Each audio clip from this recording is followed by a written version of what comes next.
a ajuda de Deus e a guia do seu Santo Espírito, que está escrito na Epístola aos Hebreus.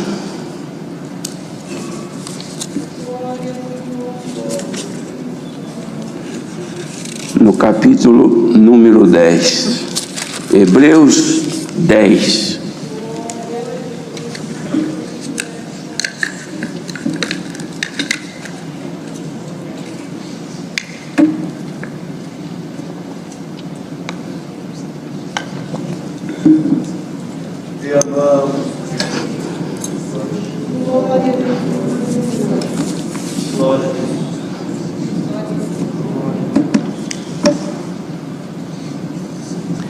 Estas cartas que o apóstolo escreveu aos Hebreus tem o caráter de esclarecer aos Hebreus e ao povo daquele tempo a grande obra que Jesus manifestou para que pudesse se achegar a Deus, de modo que a leitura esclarece muito, irmãos, o conhecimento que Deus havia dado a este servo de Deus que escreveu e traz para nós também edificação. Vamos ler então com a ajuda de Deus. Porque tendo a lei a sombra dos bens futuros e não a imagem exata das coisas, nunca pelos mesmos sacrifícios que continuamente se oferecem cada ano, pode aperfeiçoar os que a ele se chegam. De outra maneira, teriam deixado de se oferecer, porque purificados uma vez os ministrantes, nunca mais teriam consciência de pecado. Nestes sacrifícios, porém, cada ano se faz comemoração dos pecados. Porque é impossível que o sangue dos touros e dos bodes tire os pecados. Pelo que, entrando no mundo, diz: sacrifício e oferta não quiseste, mas corpo me preparaste. Holocaustos e oblações pelo pecado não te agradaram. Então disse: eis aqui venho. No princípio do livro está escrito de mim, para fazer, ó Deus, a tua vontade. Como acima diz: sacrifício e oferta e holocaustos e oblações pelo pecado não quiseste, nem te agradaram, os quais se oferecem segundo a lei. Então disse: eis aqui venho para fazer, ó Deus, a tua vontade. Tira o primeiro para estabelecer o segundo, na qual vontade temos sido santificados pela oblação do corpo de Jesus Cristo, feita uma vez. E assim todo sacerdote aparece cada dia, ministrando e oferecendo muitas vezes os mesmos sacrifícios, que nunca podem tirar os pecados. Mas este, havendo oferecido um único sacrifício pelos pecados, está assentado para sempre à destra de Deus, daqui em diante esperando até que os seus inimigos sejam postos por escabelo de seus pés. Porque com uma só oblação aperfeiçoou para sempre os que são santificados. E também o Espírito Santo nos testifica, porque depois de haver dito: este é o concerto que farei com eles depois daqueles dias, diz o Senhor. Porei as minhas leis em seus corações e as escreverei em seus entendimentos.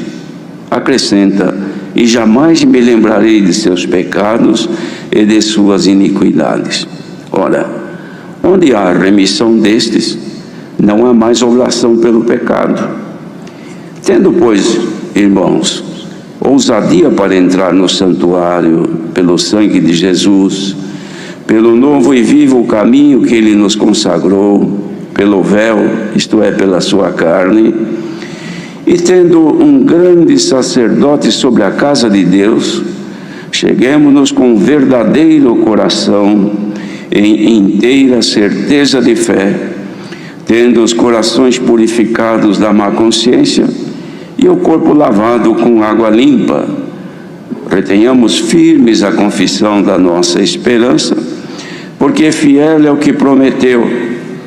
E consideremo-nos uns aos outros, para nos estimularmos à caridade e às boas obras, não deixando a nossa congregação, como é costume de alguns, antes admoestando-nos uns aos outros, e tanto mais, quanto vedes que se vai aproximando aquele dia, porque se pecarmos voluntariamente, depois de termos recebido o conhecimento da verdade, já não resta mais sacrifício pelos pecados, mas uma certa expectação horrível de juízo e ardor de fogo, que há de devorar os adversários.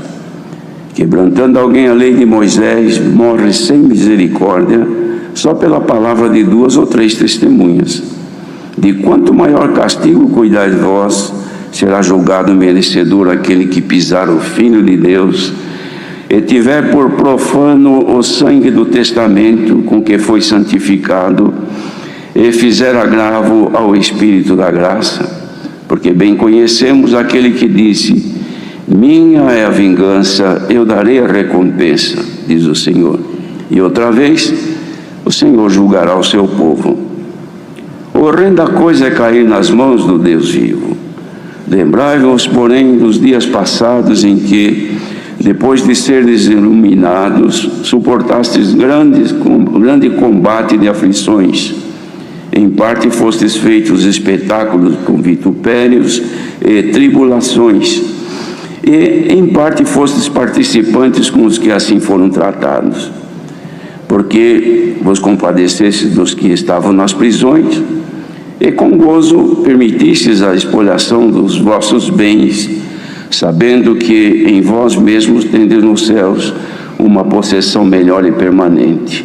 Não rejeiteis, pois, a vossa confiança, que tem grande e avultado galardão, porque necessitais de paciência para que, depois de haver desfeito a vontade de Deus, possais alcançar a promessa. Porque ainda um pouco cheio de tempo, e o que há de vir, virá e não tardará. Mas o justo viverá na fé, e se ele recuar, minha alma não tem prazer nele. Nós, porém, não somos daqueles que se retiram para a perdição, mas daqueles que creem para a conservação da alma. Glória a Deus. Então, irmãos, o servo de Deus fez aqui uma comparação, um embasamento para os crentes daquele tempo, porque eles já haviam sofrido muito, já estavam em período de perseguição, a obra havia crescido, Deus havia chamado já um povo em muitos lugares, muitas nações, onde um pequenino do Senhor ali se formava um pequeno grupo de crentes, e entre os crentes também aqueles que traziam consigo as tradições judaicas pela lei de Moisés. Eles tinham certa dificuldade em admitir Jesus como sendo o Filho de Deus, ainda que crendo, mas por causa da força da lei que eles traziam consigo por tradição, eles sentiam essa dificuldade.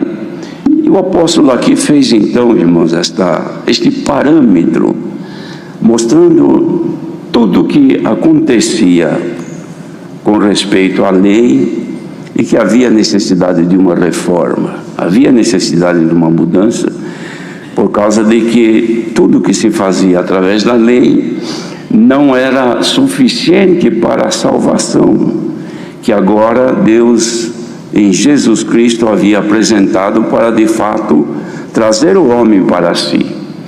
Porque até então, tudo que se fazia pela lei, irmãos, dava justificações quanto à vida terrena, perdoava os pecados com respeito ao corpo, mas as pessoas, elas seguiam sempre com sentimentos de pecadores que de fato eram, não sabendo, não conseguindo crer que houve um que fez um sacrifício único, uma oblação única, que era a oferta que ele fez do seu próprio corpo, cujo corpo foi preparado por Deus, porque Deus não aceitava mais sacrifício, nem oferta pelos pecados, mas precisava alguém que fizesse uma só oblação, ou seja, um sacrifício suficiente para de uma vez por todas tirar o pecado de todo o ser humano. Então ele preparou o corpo de Jesus foi preparado por Deus desde a sua geração, sem pecado que ele nasceu, é preparado para ser então o único sumo sacerdote que haveria de entrar de uma vez no santuário e representar todos para sempre, porque naquele tempo o que eles tinham era um representante que também pecava, precisava oferecer por si primeiro para ser perdoado, ministrava, mas o ministrante tinha que primeiro ser purificado dos seus pecados. Tanto é que para entrar, irmãos, no lugar santo dos santos, o lugar santíssimo, que era onde estava o segundo véu, ele só podia entrar uma vez por ano e oferecendo por si primeiramente sangue de animal para ser purificado. Mas era uma vez só por ano. O resto ele ministrava sim, mas não entrando mais no lugar santíssimo.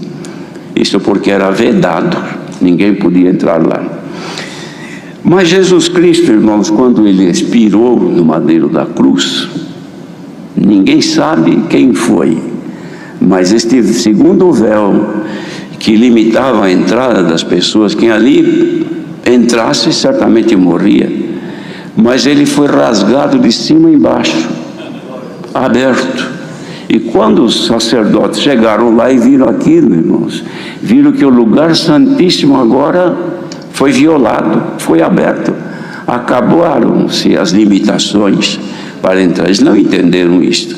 Mas aqui faz então o apóstolo menção de que isso foi propositadamente feito por Deus, de abrir este lugar, indicando que agora os que fossem santificados pelo único sacrifício de Jesus, cujo poder do sangue limpava a alma, o ser da pessoa para sempre e justificava, estes não precisavam mais um sacerdote oferecer sangue por si mesmo e entrar ali.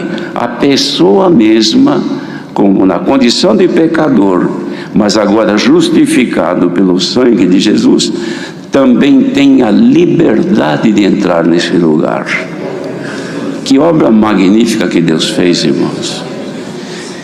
Então, ele explica tudo isso aí, depois ele fala, quando vai dizer sobre a perseverança na fé, ele fala então que a nós foi dada a ousadia para entrar no santuário pelo sangue de Jesus, de modo que agora para nós é permitido sim, que nós, sob o sangue de Jesus, isto é, purificados pelo sangue dele, podemos entrar no santuário e falar com Deus, e Deus falar conosco. Irmãos, que obra! É que nós não temos capacidade de considerar, irmãos, a extensão desta coisa tão grande que Deus fez por nós. E ele dizia que era pelo novo e vivo caminho. Então era um caminho vivo que nos foi dado, não era mais caminho da morte.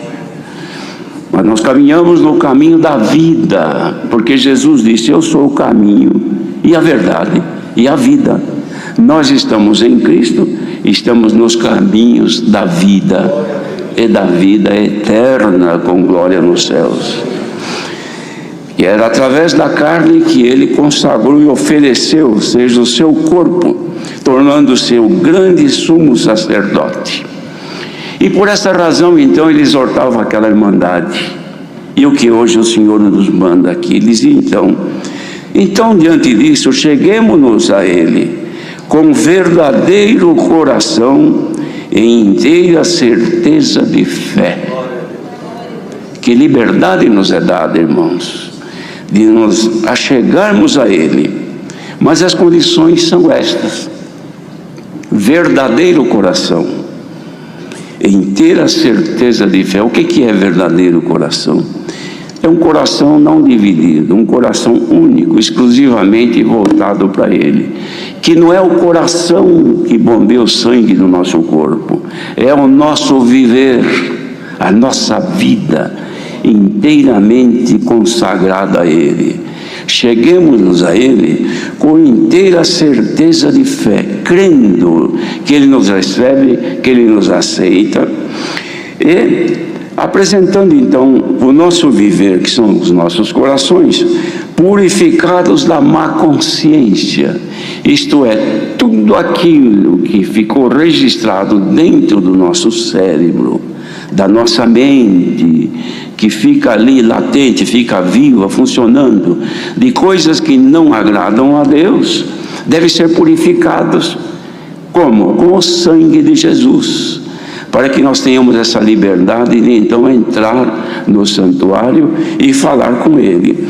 Então, coração único, voltado a Deus, consciência limpa pela purificação com o sangue de Jesus, e o corpo lavado com água limpa, que não é o banheiro, ou melhor, uma banheira, ou a água do batismo, não é isso aí, irmãos, porque a água do batismo é um símbolo, é a sepultura, a morte, sepultura e ressurreição, mas é a água da palavra, água viva, que purifica o nosso ser, nossos corpos, irmãos. Não é que são lavados com sabonete e com água do chuveiro, não.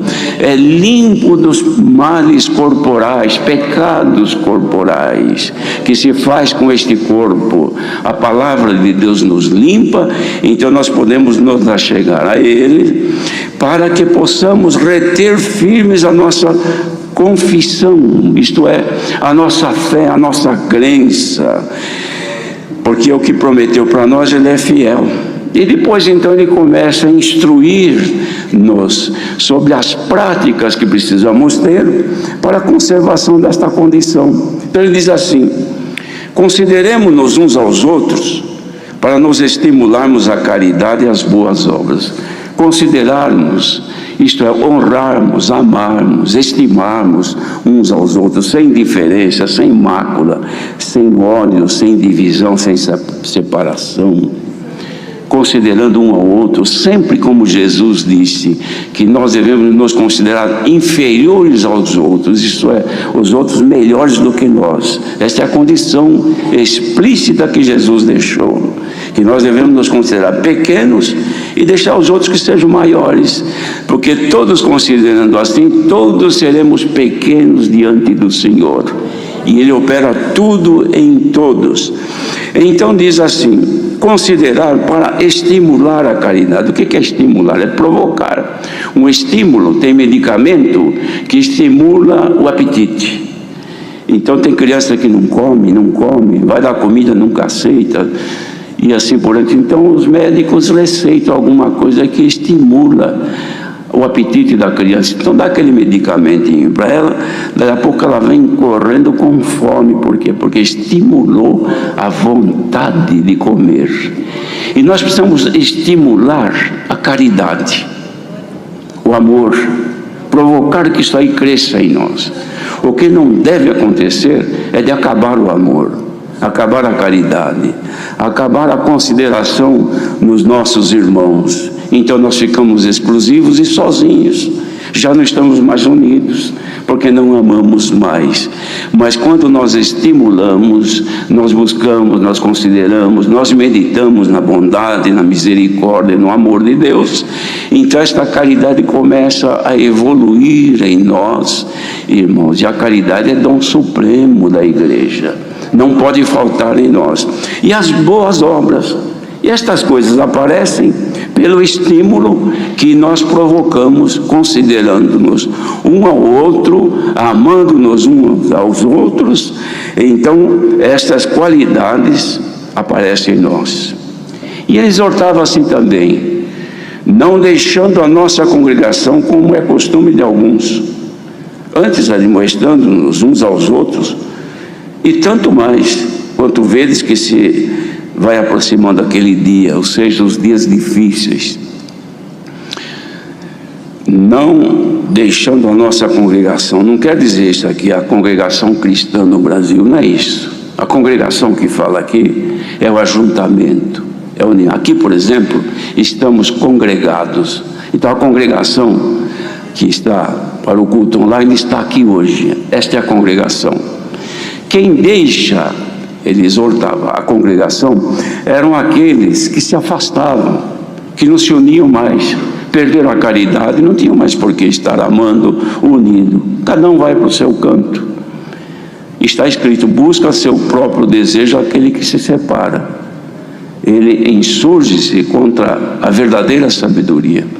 Nós temos nesses dias muitos que se separaram, que se afastaram, que se distanciaram, buscaram o seu próprio desejo. E diz a palavra: estes insurgem-se contra a verdadeira sabedoria. Quem é a verdadeira sabedoria? Jesus, o Filho de Deus. Insurgir-se contra ele é o que fez Paulo, que era Saulo, quando estava no caminho de Damasco. Ele estava contra o povo de Deus, para prender, para executar. E ele estava animado nisso. E Jesus apareceu para ele. Jesus estava no céu já, o Filho de Deus, mas apareceu com a sua glória no caminho de Damasco. E quando ele viu aquela luz mais forte do que o sol, e ele olhou e caiu da sua cavalgadura, e o Senhor Jesus falou com ele: Saulo, Saulo, por que me persegues? Quem é, Senhor? Eu sou Jesus, a quem tu persegues. Duro é para ti recalcitrar contra os aguilhões. Aguilhões são a palavra de Deus. A palavra é Jesus Cristo. Insurgir-se contra a verdadeira sabedoria é tornar-se inimigo de Cristo. Quem separa-se da comunidade, da união, de congregar, de buscar, separou-se, distanciou-se. Não, agora eu vou reunir eu e minha família. Agora, aqui na minha casa, eu não preciso mais congregar, não preciso mais disso, não preciso mais daquilo. Separou-se, buscou seu próprio desejo. E não sabe que está deixando, irmãos, a congregação é o corpo, é a igreja, é o corpo cuja cabeça é Jesus Cristo. Cada um é um membro. Se cortarmos um dedo nosso, a mão fica defeituosa, não é assim, irmão? Não nasce outro dedo, porque ficou faltando aquele membro. Quando uma pessoa se aparta, irmãos, ele danifica o corpo, ele dilacera o corpo, que é a igreja. Mas bem-aventurado quem está unido com Cristo, sofre, padece, chora, mas persevera na fé. Bendito seja Deus. Às vezes é humilhado, desprezado, porque isso acontece, é próprio do ser humano. Não é mais considerado como era, não é mais honrado como era, não é mais lisonjado como já foi no passado. Agora está aí, ninguém sabe mais que existe. Mas ele não precisa que saiba que ele existe, ele precisa estar ligado com Cristo e congregar e ouvir a palavra, porque a palavra é mandada à igreja, ao povo, e bem-aventurados são aqueles que estão unidos na fé. Isto é para conservar, irmãos, a força de servir. E falando em conservar a força, eu vou ler no lugarzinho que está aqui. Efésios, no demais, eu me lembrei agora. No demais, irmãos meus, fortalecei-vos no Senhor e na força do seu poder. Porque a gente enfraquece. Agora, fortalecer, o poder está em nós. Um ancião, ele tem o poder do dom que está nele e do ministério que lhe foi confiado. Ele tem o poder. O cooperador, o encarregado regional, organista, nós todos, cada um tem o poder, não é? Mas precisa dar força. Os irmãos querem ver um exemplo? Imaginemos um complexo industrial, uma máquina grande.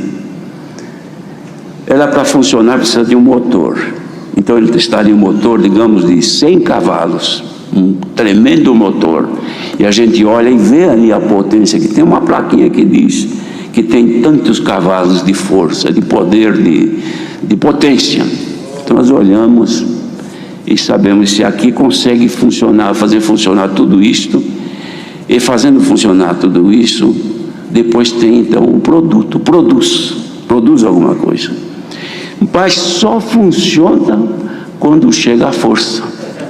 Se não tiver força, tudo está bonito, mas não vira, não funciona, não tem vida. Nós todos temos poder, mas precisamos receber força. Bendito seja o Senhor.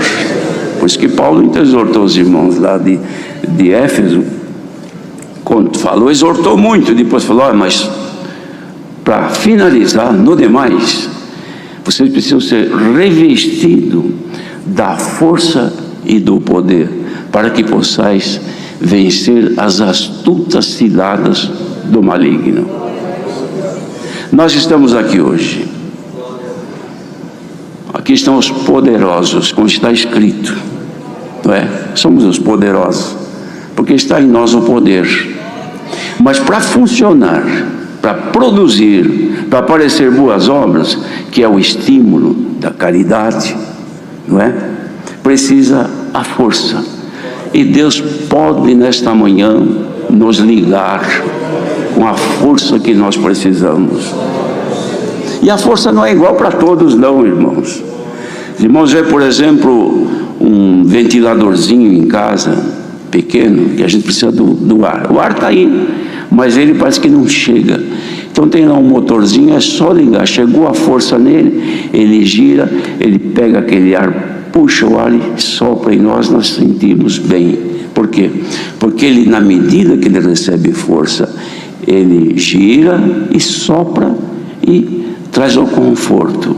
O nosso conforto vem quando a força chega. E a força chegando faz funcionar tudo, irmãos. Quando acaba a energia numa indústria, quando acaba a energia numa cidade, que tristeza, tudo para. Mas o que aconteceu? Houve um problema aí, um colapso, e não funciona nada mais agora. O que está na geladeira estraga, o que está no forno estraga, e assim por diante. A luz se apaga e vira um caos, não é?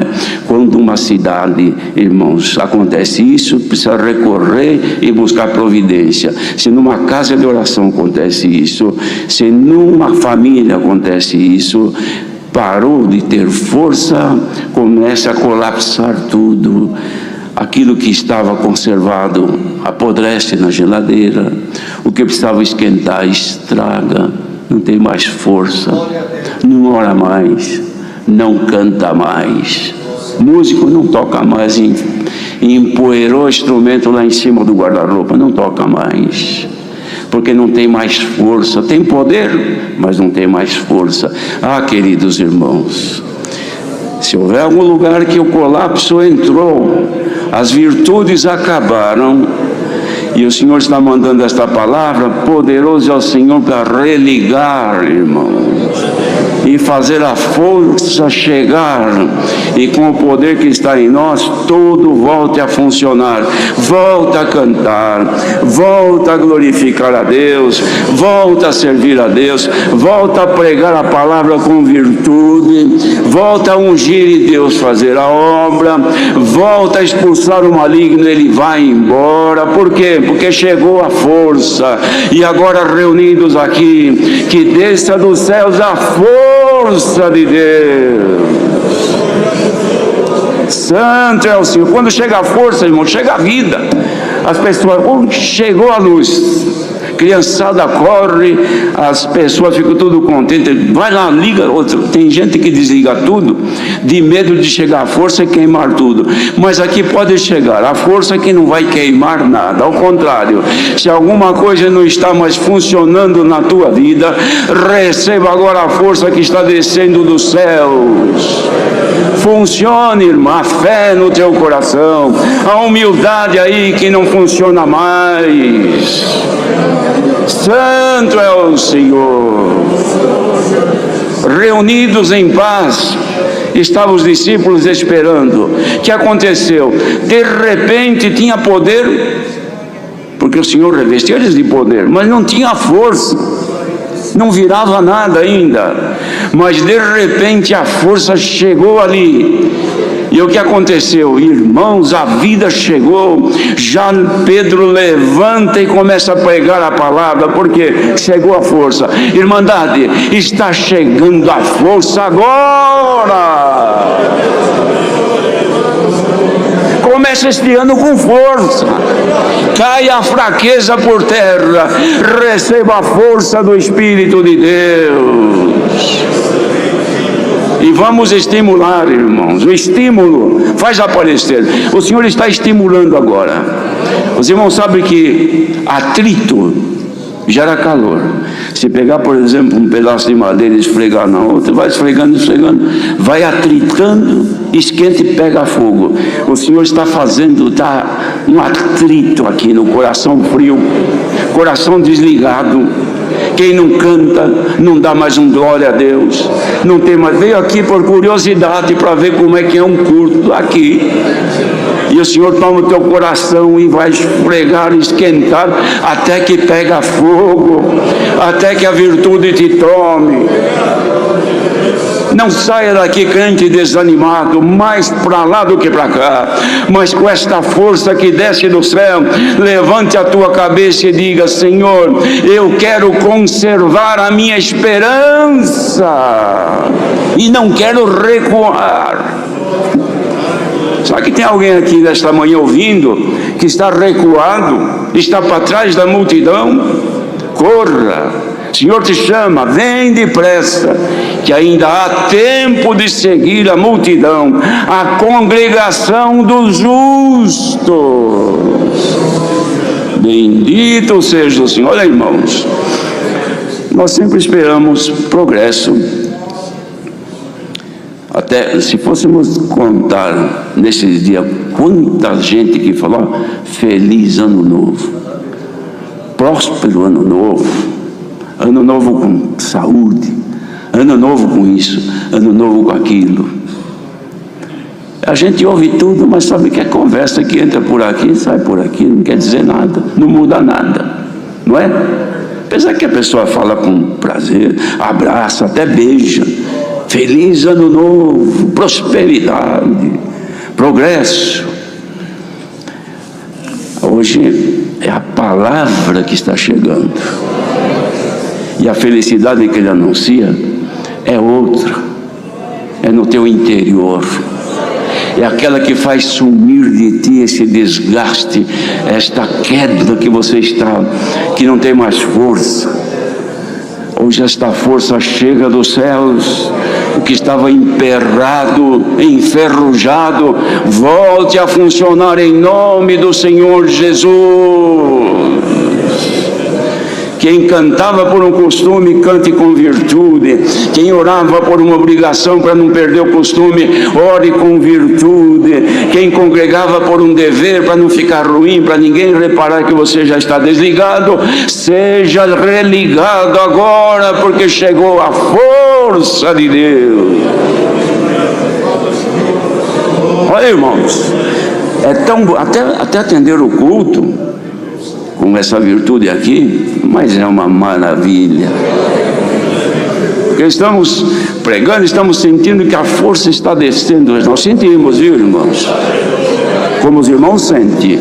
Os irmãos não estão, eu estou escutando aqui, aleluia, glória. O que é isso? É força que está chegando. Deixa-te encher. Glória ao nome do Senhor. Sai daqui revestido da força e do poder de Deus. Ousadia para entrar no santuário. Agora já dá, irmão. Acendeu a luz, porque a força chegou. Irmã, acendeu a luz, as trevas foram embora. Entra no santuário agora. Bendito seja o Senhor. E você vai ver coisas maravilhosas, porque lá dentro do lugar santíssimo tinha coisa que ninguém podia ver. Estava a arca do concerto.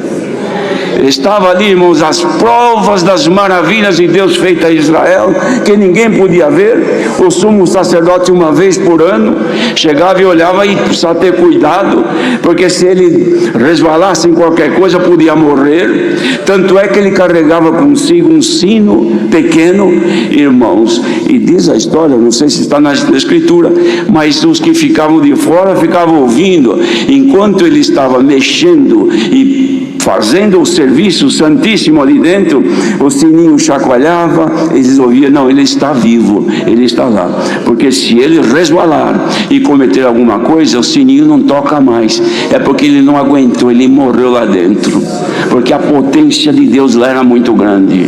Mas agora, irmã, tu podes entrar, não precisa levar um sinozinho contigo, por medo de morrer, não, o Senhor te diz agora pela palavra, que Ele está com os braços abertos. Acheguemo-nos ao Senhor, entremos no seu santuário. Bendito seja. Olha, irmãos, quando a pessoa entra no santuário de Deus, a nossa oração ela flui, ela sai da nossa boca, e quando a gente vê, passou 15, 20 minutos, meia hora, uma hora, até mais, ajoelhado ali. Por quê? O que estava clamando tanto? Estava dentro do santuário, estava falando com Deus.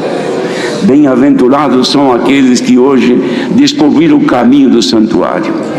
E qual é? Coração limpo, consciência purificada do mal, corpo lavado na água limpa, força do alto, aí dá para entrar. Se isso aconteceu conosco, hoje fica aqui aberta esta condição. Dá para entrar no santuário, irmão? Irmãs, pode entrar no santuário? Achou condição? Então entra, fale com Deus e Deus ouvirá o teu falar. Deus seja louvado.